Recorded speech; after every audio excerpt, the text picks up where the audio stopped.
जंगल की रात मुकम्मल खामोश, लेकिन आज जमीन कुछ कहना चाहती थी। जमीन जोर से हिलती है, एक जगह से सुर्ख रोशनी फूटती है, दरख्त झूमने लगते हैं। अग्नि पत्थर है ये तो रोशनी है, आग। ये नामुमकिन है, नहीं, ये नहीं हो सकता। अगर अग्नि पत्थर बेकाबू हो गया तो समझो पूरा जंगल खत्म।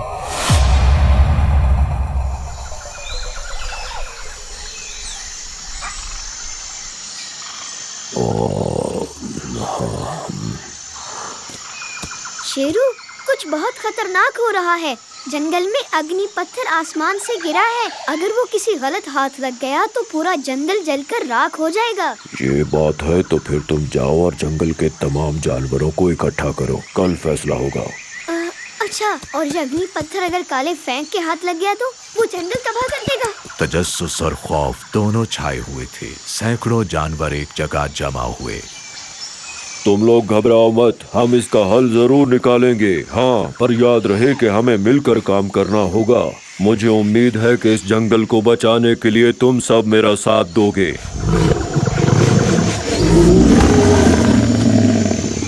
दानिश, एक बात तो तय है कि इस जंगल में एक तुम ही हो जो इन बातों को समझ सकते हो। तो यूं समझ लो कि अब तुम्हारी दानाई ही हमारी आखिरी उम्मीद है। अग्नि पत्थर हर सदी बाद जाहिर होता है। इसे सिर्फ वो छू सकता है जो सच्चा और बेलौस हो। अगर वो किसी गुमराह के हाथ लग गया तो समझो हम सब गए। अगर ये वाकई इतना खतरनाक है तो हमें इसे किसी लालची की पहुंच से दूर रखना होगा। क्या मतलब? यानी अगर वो काले फैंक सांप के हाथ लग गया तो समझो हमारा सारा जंगल बर्बाद। तो ठीक है चालू, ये काम तुम्हारे जिम्मे होगा। काम पर लग जाओ। मैं सबसे पहले उस पत्थर के करीब जाऊंगा ताकि वो किसी गलत हाथ न लग जाए। शेरू, चालू, उल्लू और बाकी सब जानवर अग्नि पत्थर को देखने निकल चुके थे। अब उन्हें अपनी आंखों से देखना था कि वो कहाँ गिरा है और कहीं किसी गलत हाथ ने उसे छुआ तो नहीं। जंगल खामोश था, मगर फिजा में एक बेचैनी थी।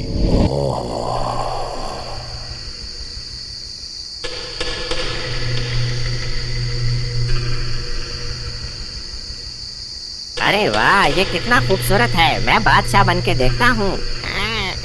वो क्या? मेरा हाथ है। खिलौना नहीं, ये आग है। आग, आग, आग, आग। बादशाह सलामत शेरू, अब आप हमें हुक्म दीजिए कि हम इस पत्थर को महफूज जगह पहुंचाने के लिए सफर पर रवाना हों। ठीक है चालू, हमारे इस खूबसूरत जंगल को बचाने की जिम्मेदारी अब तुम्हारी है। अंधेरे में एक जहरीली सांस सुनाई दी। अब ये जंगल मेरा होगा। आखिरकार ये अग्नि पत्थर मुझे मिल ही गया।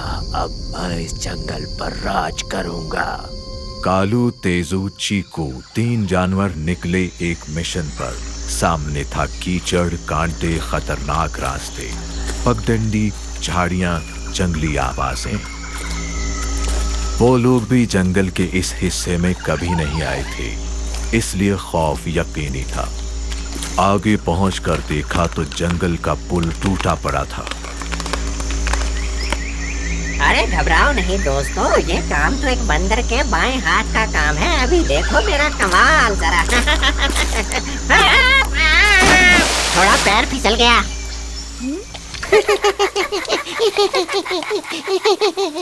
अरे चीकू भाई, अब तालाब से बाहर निकल आओ वरना कोई मेंढक समझकर तुम्हें चूम लेगा। हाँ, मजाक बंद करोगे या फिर मैं तुम्हें अपना गुस्सा दिखाऊं? अच्छा बाबा, चलो माफ कर दो। अब रात होने वाली है और हमें किसी जगह पर पनाह लेनी होगी क्योंकि इस वक्त मजीद आगे जाना ठीक नहीं होगा। अब कोई गार ढूंढते हैं और कल सुबह हम दोबारा सफर का आगाज करेंगे। तीनों जानवरों ने रात गुजारने के लिए एक झोंपड़ी ढूंढी और उसमें पनाह ले ली।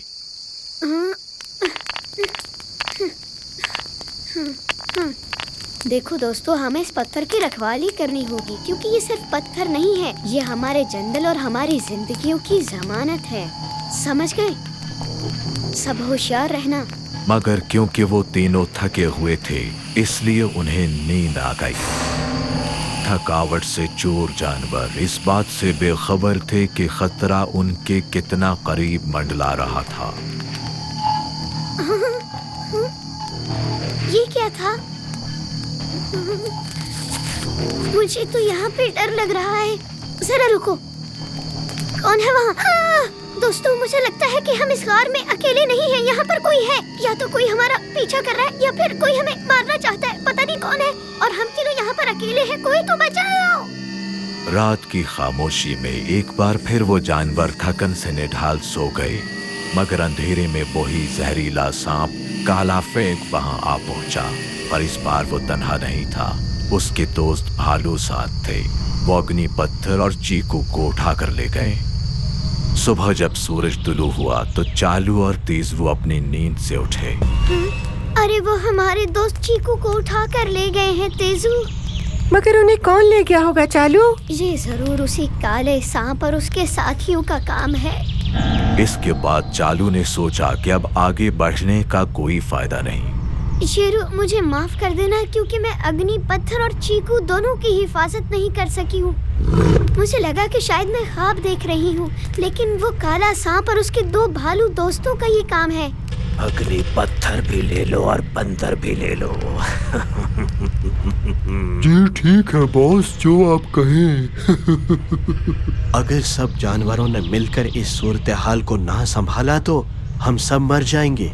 जब काला फेंक लालच बांट रहा था, शेरू, चालू और दानिश उल्लू खामोशी से एक एक जानवर के पास जा रही थी। न ताकत का वादा, न डर की धमकी, बस सच, खुलूस और जंगल के लिए मोहब्बत कि ये तुम्हारा घर है। अग्नि पत्थर तुम्हें तब चुनेगा जब तुम खुद को सबके लिए पेश करोगे, सिर्फ अपने लिए नहीं। वो हर एक दिल को छू रहे थे, हर शक को मिटा रहे थे, और आहिस्ता आहिस्ता जंगल में इत्तेहाद की खुशबू फैल गई। सब ने मिलकर इस मुसीबत से निकलने का इरादा किया। लेकिन दूसरी तरफ काला फेंक भी खामोश ना बैठा था। वो भी अपने पुराने बिल से निकलकर लालच, खौफ और झूठे वादों से अपनी एक अलग फौज तैयार कर रहा था। गार के बाहर शदीद लड़ाई होती है, पर वो अग्नि पत्थर तक पहुंच जाती है। ऐ अग्नि पत्थर, मैं अपने जीते जी तुझे कभी भी किसी बद किरदार के हाथ नहीं लगने दूंगी। हाँ।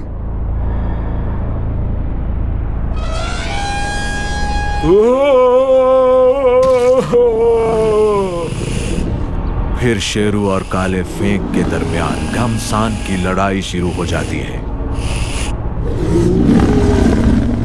चालू ने लरजते हाथों से अग्नि पत्थर को उठाया, मगर इस बार पत्थर खामोश नहीं रहा। उसके अंदर की रोशनी उसके दिल की सच्चाई से चमक उठी।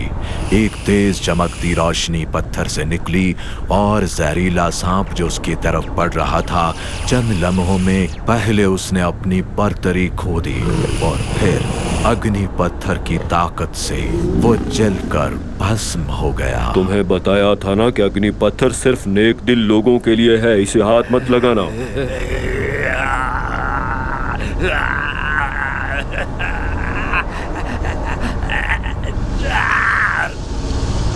जंगल में सुकून वापस आ चुका था। ताकत एक बार फिर उसके पास थी जिसने उससे कुछ नहीं मांगा। सब जानवर जश्न मना रहे हैं, चालू को इज्जत बख्शी जाती है, चीकू नाच रहा होता है। तो प्यारे दोस्तों, आज की हमारी कहानी का इखलाकी सबक ये है कि ताकत उनको मिलनी चाहिए जो सबका भला चाहें, ना कि सिर्फ अपना। अग्नि पत्थर सिर्फ रोशनी नहीं, एक इम्तिहान है। जिंदगी में जिसको जितनी बड़ी चीज मिले तो समझो उसको उतनी बड़ी जिम्मेदारी दी गई है।